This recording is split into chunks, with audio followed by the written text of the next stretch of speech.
अब जब सारी चीजों से ध्यान हटा लिया तो कहीं ना कहीं तो इसको टिकाना है जी क्योंकि हमें समाधि पर जाना है जी समाधि के स्तर तक जाना है। तो समाधि तक जाने के लिए ध्यान को समाधि तब मिलेगी जब हम पूर्ण एकाग्रता की अवस्था में आएंगे।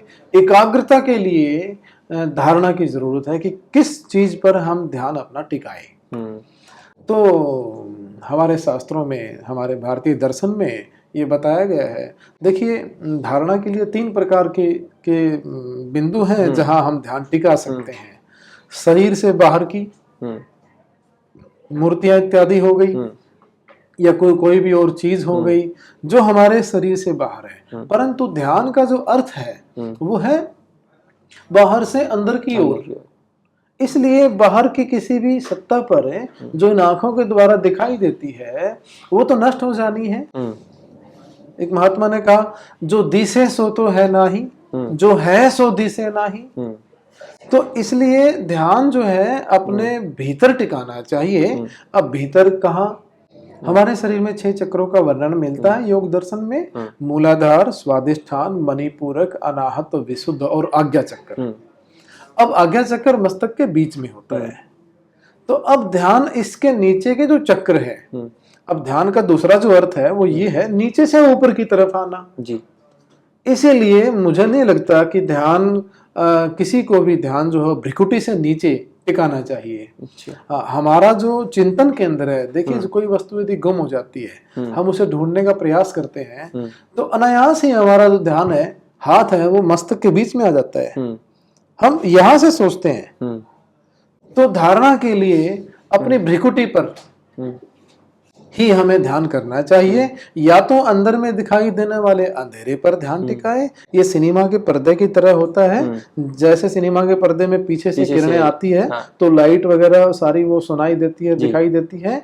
इसी प्रकार जब हमारा ध्यान भ्रिकुटी पर एकाग्र हो जाएगा तो अंदर के इसी अंधेरे में एकाग्र किरणें जब आत्मा की इस पर पड़ेंगी तो हमें आंतरिक जगत के दृश्य और चीजें दिखाई देनी शुरू हो जाएगी। तो ध्यान या अंधेरे में टिकाएं या अपने गुरु के स्वरूप पर टिकाएं जिनसे आपने दीक्षा ली है, और या फिर परमात्मा को प्रकाश कहा गया है। और प्रकाश जो है एक दीपक की लो पर जो है आप अंदर अपने उसकी ज्योति की कल्पना करके और उस पर ध्यान टिका सकते हैं।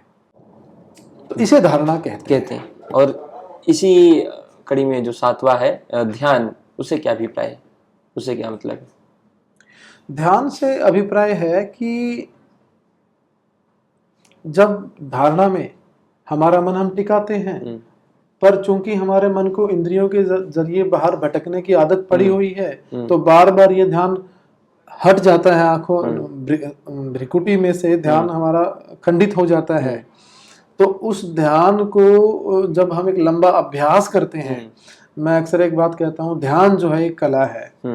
दुनिया में कोई भी कला किसी को छू कर नहीं सिखाई जा सकती, उसके लिए अभ्यास की जरूरत होती है। इसीलिए भगवान कृष्ण ने गीता में कहा, अभ्यास है कौनते तु गृह में थे, कि अभ्यास और वैराग्य।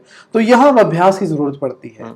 जब आपने धारणा के लिए एक पात्र अथवा एक लक्ष्य को निर्धारित कर लिया तो उस पर लगातार ध्यान टिकाए रखने के लिए दृढ़ रहने का प्रयत्न करना, और ये प्रयत्न करते रहने से एक अवस्था ऐसी होती है जैसे शुरू में ध्यान हमारा पानी की धार की तरह होता है, लेकिन बाद में तेल की धार की तरह हो जाता है। तो धारणा में हमारा ध्यान, जिसको हम अटेंशन बोलते हैं, अटेंशन जो होती है ये हमारे मन की विशेषता है और चेतना हमारी आत्मा की विशेषता है। तो तवज्जो का मस्तक के बीच में लंबे काल तक टिके रहना ध्यान कहलाता है। और इसमें ये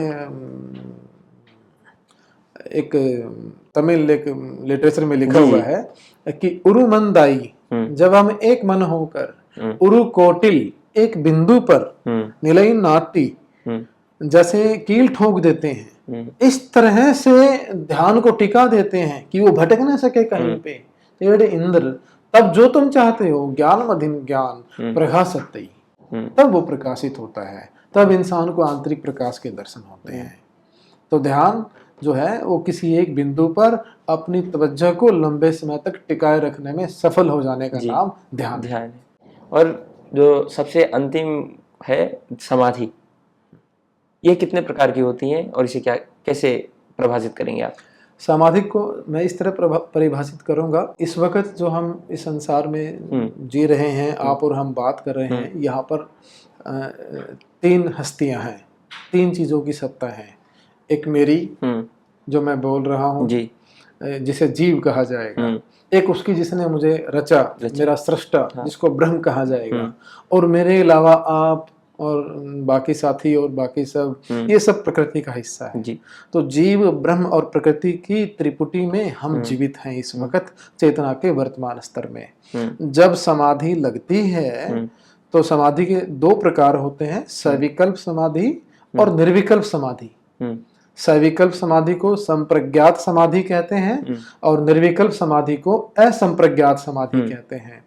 तो समाधि की पहली अवस्था में जब इंसान जाता है तो प्रकृति का लोप हो जाता है, जीव और ब्रह्म ही शेष बचते हैं। खुद का उसे होश नहीं रहता, वो खुद का तो भान रहता है लेकिन प्रकृति का उसको भान नहीं रहता, पूरी सृष्टि का उसको भान नहीं रहता। या तो वो स्वयं है या वो ब्रह्म से जुड़ाव का आनंद अनुभव करता है। ये द्वैत अवस्था कहलाते हैं और इसको तुरीय अवस्था बोलते हैं। ये सविकल्प समाधि तुरीय अवस्था में हमें मिलती है। ये महाचेतन अवस्था कहलाती है, चेतना की, जिसका अभी मनोविज्ञान को नहीं पता।